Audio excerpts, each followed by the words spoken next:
దేశ రాజధాని ఢిల్లీని భారీ వర్షాలు ముంచెత్తాయి. శుక్రవారం రాత్రి నుంచి కురుస్తున్న కుంభవృష్టితో పలు లోతట్టు ప్రాంతాలు జలమయమయ్యాయి. రహదారులు నదులను తలపిస్తున్నాయి. మరోవైపు వర్షాల నేపథ్యంలో విమాన సర్వీసులకు తీవ్ర ఆటంకం కలుగుతోంది. 100కు పైగా విమానాలు ఆలస్యమయ్యాయి.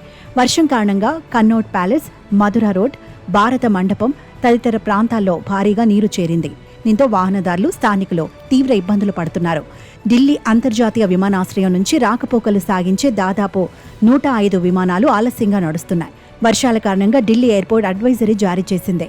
విమాన సర్వీసులకు సంబంధించి ప్రయాణికులు ఎప్పటికప్పుడు తమ ఎయిర్లైన్ల నుంచి తాజా సమాచారం తెలుసుకోవాలని సూచించింది. అటు ఇండిగో, స్పైస్ జెట్ వంటి సంస్థలు కూడా అడ్వైజరీ విడుదల చేశాయి.